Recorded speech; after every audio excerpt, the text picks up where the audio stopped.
exact moment, but aren't. I've just been informed that we've had to briefly pause our test drive program because some nasty sewage is bubbling up from the drains just outside the building. So that's pretty gross. But hey, it means you're here with us, and that's a good thing. I'm sure we'll get that sorted and test drive back underway shortly. But in the meantime, this is going to be a fantastic panel. We're talking about how and why efficiency makes electric cars better. And it really does, in my opinion, make everything better. All the concerns people have about electric cars, all the things that people worry about, cost, weight, range, all of it can be fixed if we make electric cars more efficient. But why is that? How does that work? And if that is the case, why is it being overlooked? These are the things that we're going to discuss for the next 30 minutes. So, could we just go down the line, starting with Richard, and quickly introduce who we are and who we're here representing? Sure, sounds great. My name is Richard Ivety. I'm here representing my wife and I's electric vehicle charging infrastructure firm called Exigent Endeavors. We're also board directors for the Electric Vehicle Society of Canada, which is kind of the overarching umbrella that looks over the EV associations, many of which are here today.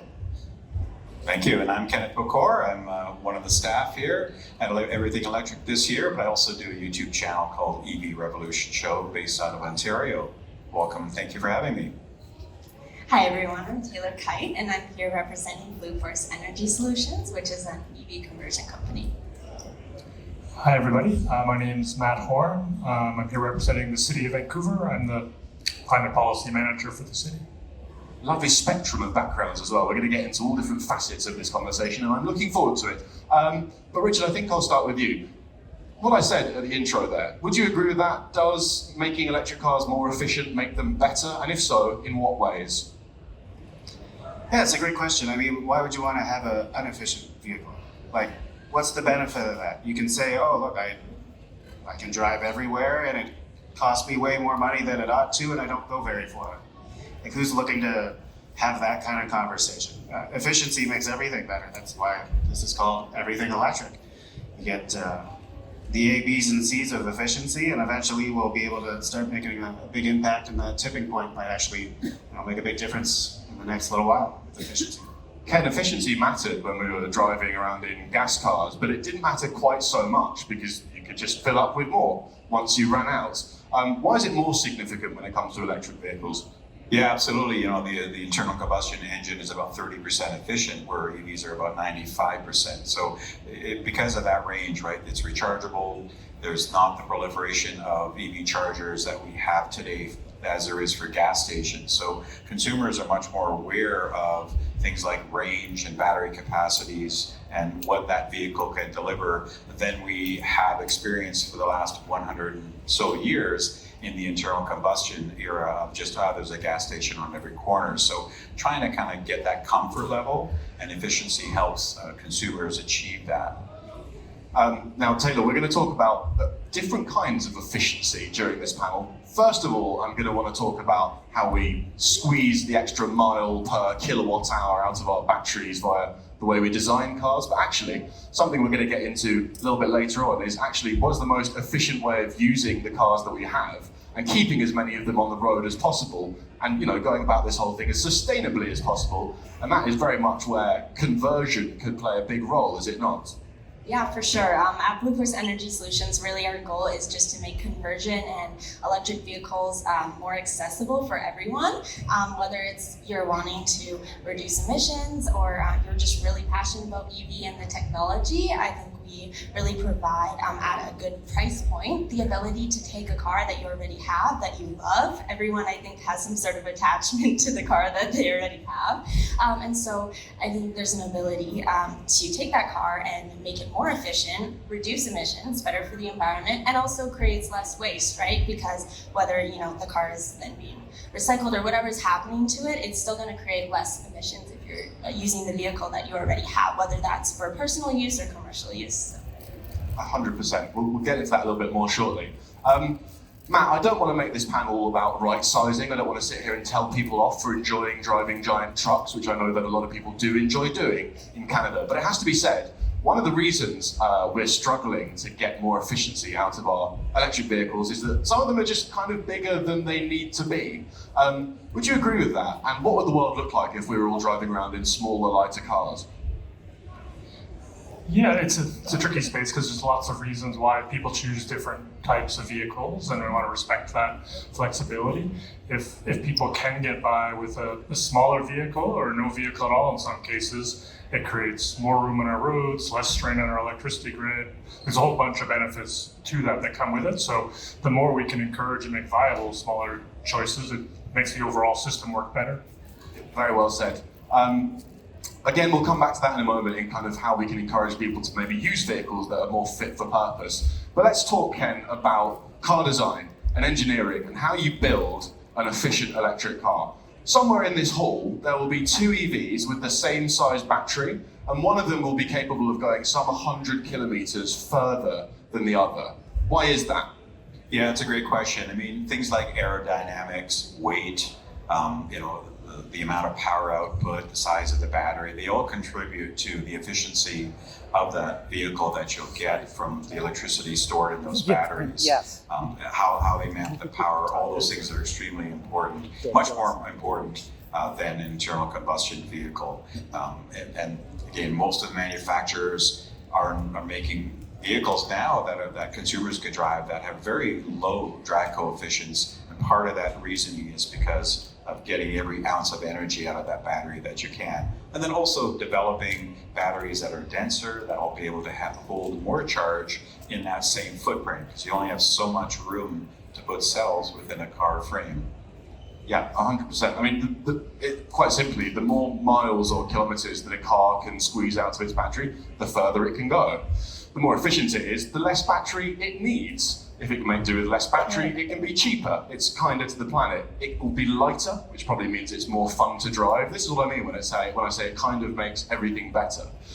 And yet, Taylor, it kind of feels to me like most car brands right now, when they want to give an electric car big range, instead of doing all those clever things I just said, are just giving their cars very big batteries. It's an inelegant way of going about it, isn't it? Yeah, I would definitely agree with that. We've actually created a blade battery technology. Our founder actually specializes in battery cooling systems for over 30 years. And so he's really specialized in this and passionate about, understanding, the weight distribution, all of those things and how they play into range. And so I think at Blue Force, we're really focused on really taking the time to, take the car and create a custom conversion kit that's really gonna be the most practical for the driver, and I think that's really important. Absolutely. Incidentally, there is a Hummer in this hall. It's over there somewhere. I mean, look, it's obviously awesome. It's awesome. We have nothing like that in Europe. Bobby, who is like so anti big cars, got in it yesterday and he's like, it's really cool, I want one.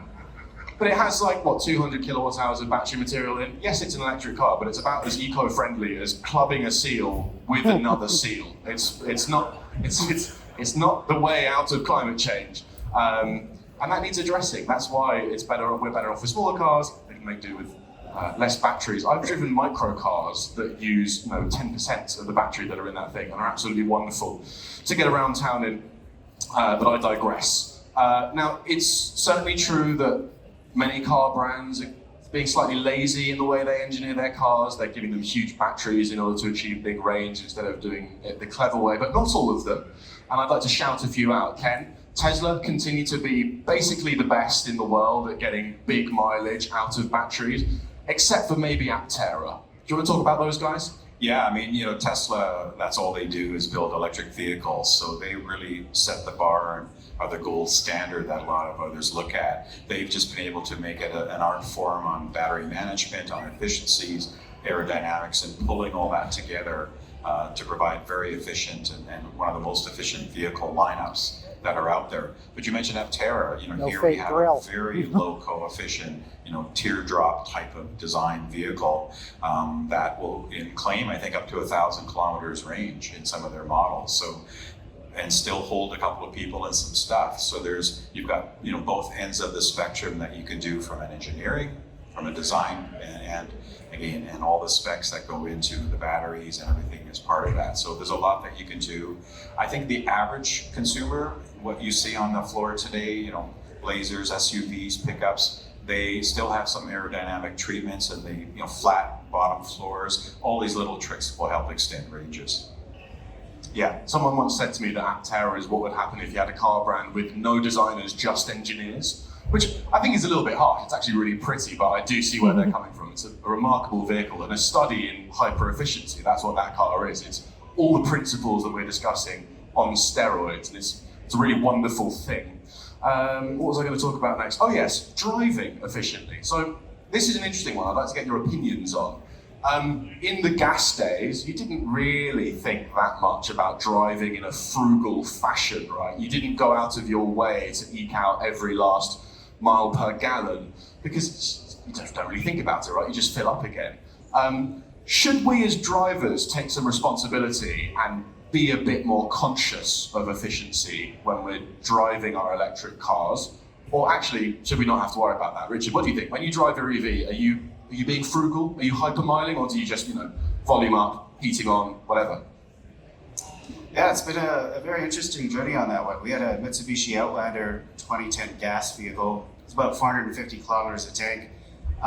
And you can kind of almost say it's gamified. They have that little bar there. If it goes green, you're doing good. If it goes yellow, you're doing bad. Like, okay, I want to keep it green.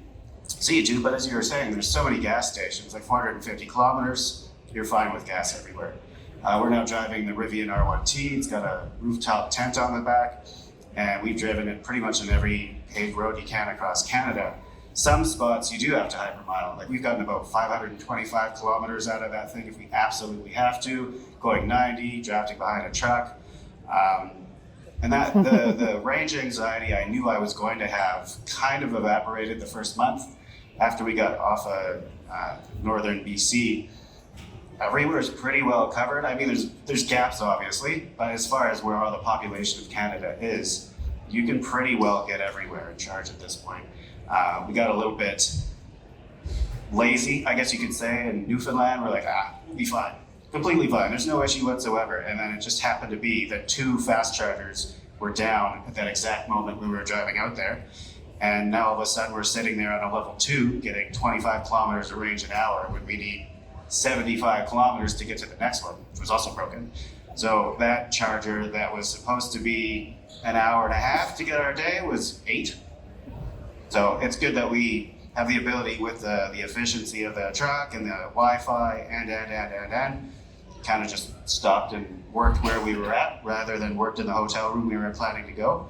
But the efficiency side of things, it's another big factor of that is that the over-the-air updates on the truck and a lot of EVs in general, like it's gotten more efficient through no fault of our own. We go to sleep, we push a button, we wake up, your car's better, more efficient, faster, better features. Like that, I didn't get that on my Mitsubishi, that's for sure. And I'll just add that driving an EV normally is going to provide efficiency. So usually there's settings like eco or sport or normal or stuff.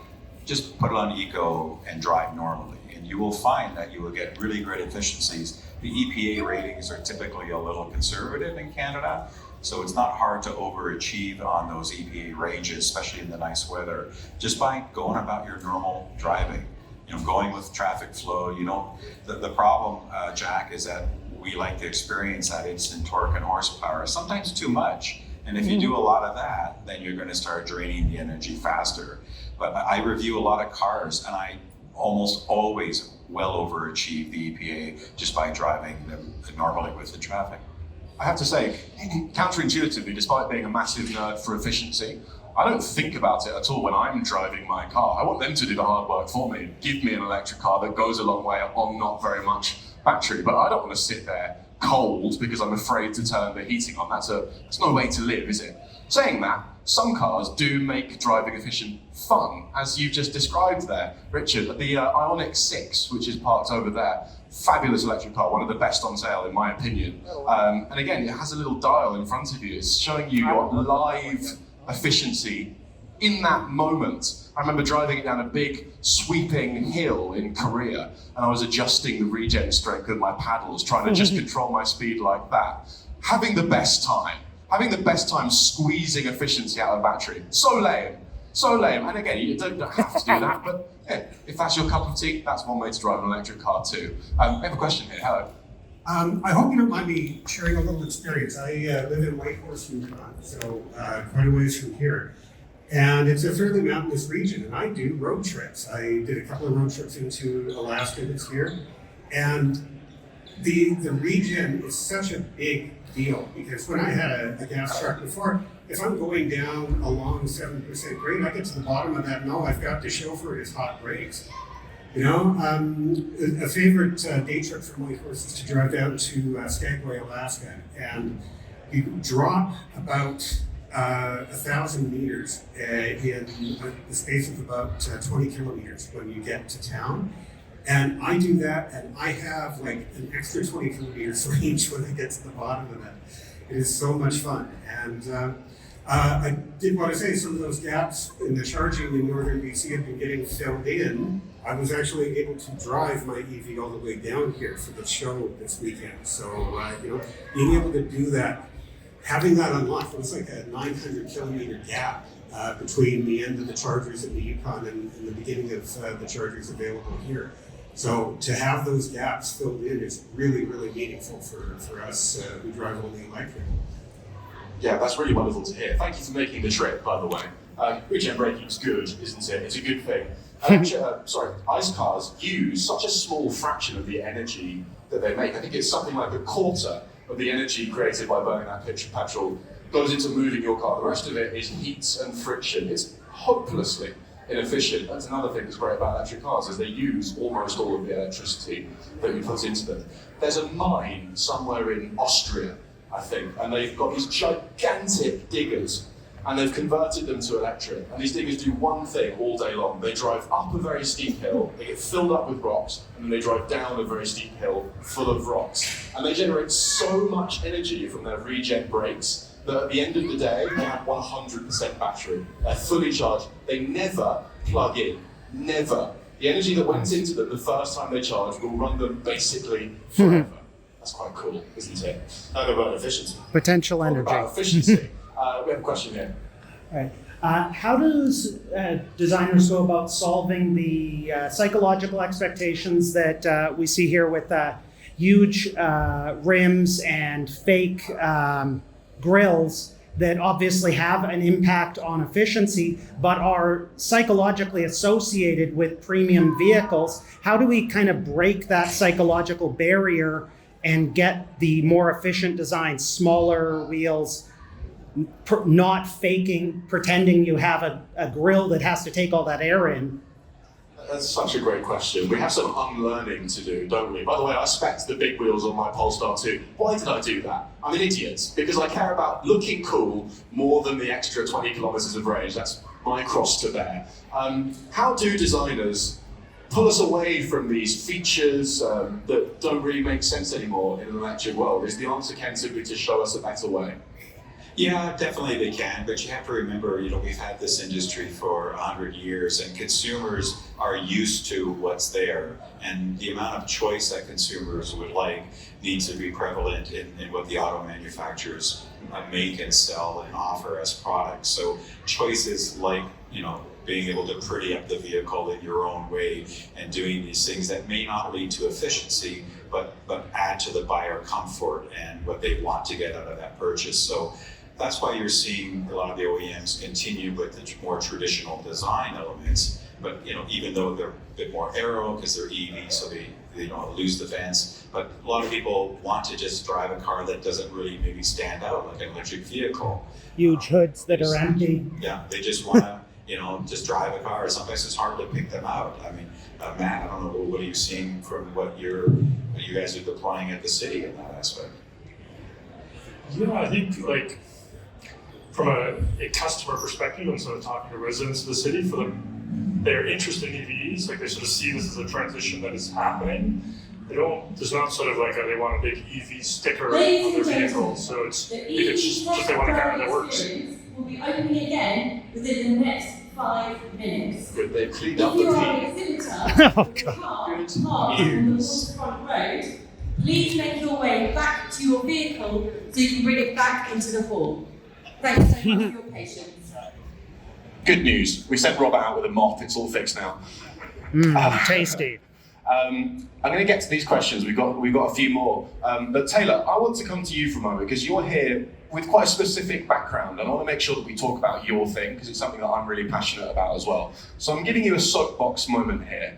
Talk to us about electric car conversion. Right now, it's kind of a hobbyist pursuit. It's sort of something that rich guys do, turn their old Porsche electric.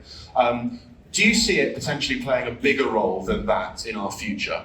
Yeah, you're definitely correct, Jack, in stating that right now people do see it as more of a hobby thing, and that's why it's our goal to create EV conversion more accessible. I mean, it's no secret, obviously, like even our federal government, for example, right? They're looking into EVs as being the future. And so I think that not just consumers, but also commercially, these businesses are going to have to end up innovating, these huge fleets that they have of trucks or whatever they are.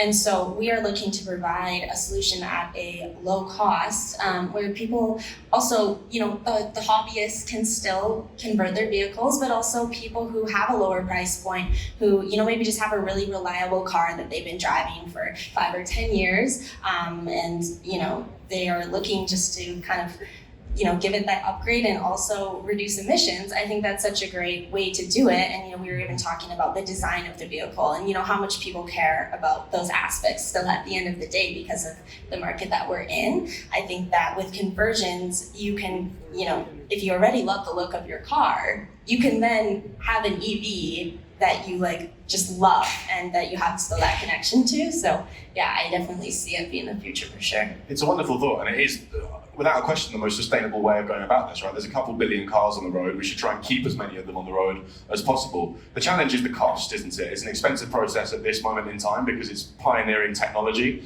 If you want to convert, a certain car to electric, you can't just kind of download and 3D print the correct brackets and mountings and stuff. You have to fabricate all of that stuff from scratch. So I guess my question is, are we going to get it down to a level of affordability where it can make sense? Yeah, I think eventually it will be kind of down to that level where, conversions are really fast, where there's an exact price point. Okay, I have this certain model of this vehicle and I want to convert it, and we can tell you, okay, this is the exact price, this is how long it's going to take. Right now we are in the process, obviously, of people coming to us and our technicians over a couple months, coming up with this customized kit for it. But then eventually, and we've already done this with the Ford 150 actually, being able to have these kits that people can come to us and say, hey, look, I have this fleet that I want to convert, and it's not as there's obviously an upfront cost, but once you've paid that cost, instead of having to buy a whole new fleet, you're able just to convert the fleet that you already have. And so I think that we're just going to see more and more, if we're talking about efficiency, I think we're going to be seeing more and more efficiency obviously coming into the market, and I think EV conversions are going to be a huge factor in that.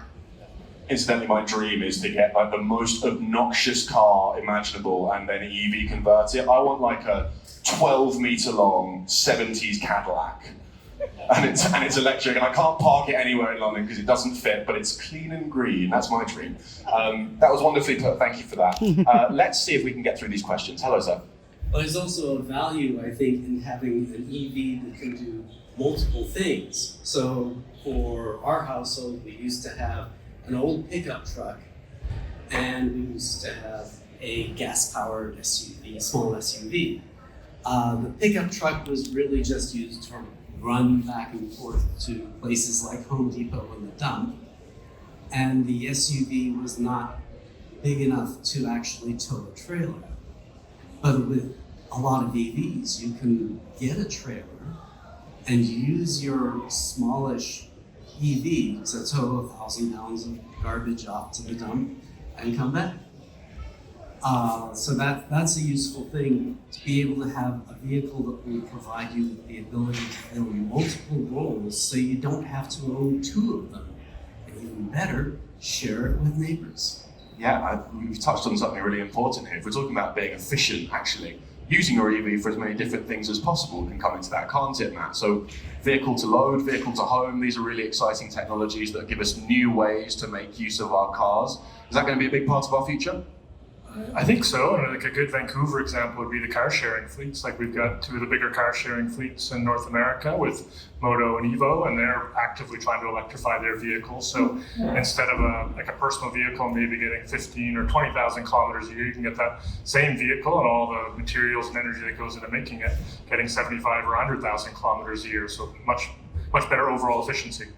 100%. Most cars sit outside our driveways unused 95% of the time. There's nothing efficient about that. Car sharing good, in my opinion. Hello. Hi there. We have recently gotten an electric car, and my question is about lifetime efficiency of the battery, and we've had some people share stories about road tripping. We haven't yet taken it on a road trip, but my vague understanding is that faster charging will reduce the lifetime of the battery. Is that true?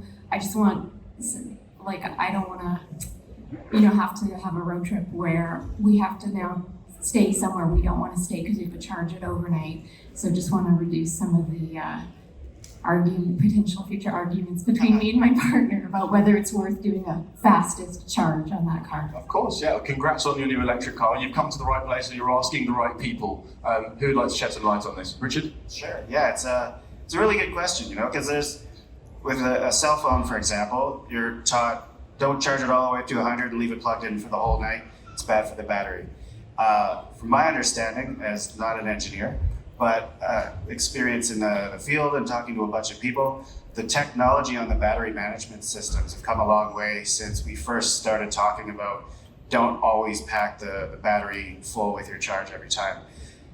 From my understanding, there is there's a varying degree between the different types of vehicles. Older vehicles have worse software, worse battery management, but the newer ones, there's a guy that we met in Edmonton who bought 12 lifetime supply free charging Tesla Model 3s and then started up a shuttle company to airports.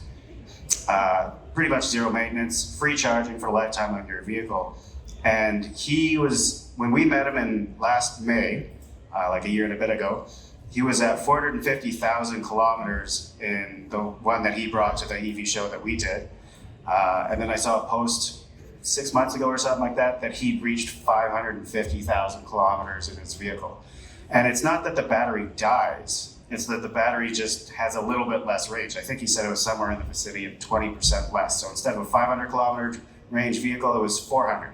So how much are you willing to lose on your full range before you either get a battery upgrade, buy a new car? If it can go 500,000 kilometers, isn't that enough? I'd say so. Like I had I won't name brands, but I had a vehicle that died on the highway going 80 at 180,000 kilometers. That was a gas car. Sometimes that happens. I can just add, Jack, that follow the manufacturer recommendations for charging, but for all the vehicles you see here in the last several years as well, they have really good battery management systems. The car takes care of itself. The batteries have good chemistries. They're designed to be able to be fast charged. If you did it consistently multiple times a day for long periods of time, then you'll see a bit of a faster degradation. But normal use, go at it, no problems. Use them. That's what they're there for. Make use of those fast chargers. You would really have to put your mind to it to do significant degradation to a new electric car's battery, because they just look after themselves well. They've got good thermal management systems. Really early electric cars, like the first Nissan Leaf, didn't have that, and that's why if you buy one of those that's done 150,000 kilometers, it's barely going to get to the end of your street. Modern cars, they're much cleverer. They're really good at looking after their batteries. You really would have to try your very best to create significant degradation on that battery inside 100,000 kilometers of driving. I think it's fair to say. Hello. Hi there. So I'm looking at buying my first EV, and I'm torn between a front wheel or all-wheel drive. So I'm not sure if efficiency plays into it, or if there's something that I should be looking at, because I'm driving a 24-year-old Subaru, so It's an all-wheel drive. I can go anywhere. I've got other family members that can't do the things my old car can do. Can go up steep driveways, and we have lots of hills and where we live. I'm just worried that an electric car, should I get an all-wheel drive? But I've test driven them and they're really fast. And I'm thinking that the battery, it functions almost, the distribution of the weight almost functions as an all-wheel drive. So that's where I'm torn at. And I'm not sure if efficiency plays into it or something else. Thank you. It's a really great question. So where to begin on that? Well, it sounds like you have a genuine use case for getting an all-wheel drive car. You actually do all-wheel drive stuff, unlike most people that just use them to kind of pootle about town. If you need one, get one, right? Generally speaking, the amount of power and how much of that power you're using is what's going to affect your efficiency. Even if you've got a 1,000 horsepower Tesla Model S Plaid, if you drive it slowly and carefully, you're going to get good range. If you stand on it and do burnouts everywhere, you're going to get less.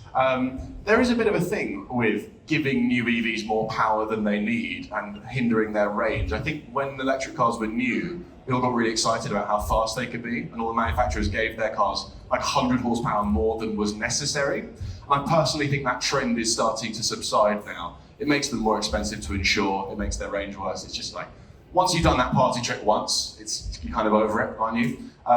What would you guys add to that? Yeah, I think you've summarized it well. Buy what you need, and we're around if you want to have a further conversation, because I typically talk to consumers about mapping what you need, your range, your ergonomics, your use case, and getting that point. If you need all-wheel drive, get it. It's not going to make a huge difference in overall. Especially around places where, with hills, snow, I mean, in a place like Vancouver where 2 inches of snow shuts down the train system,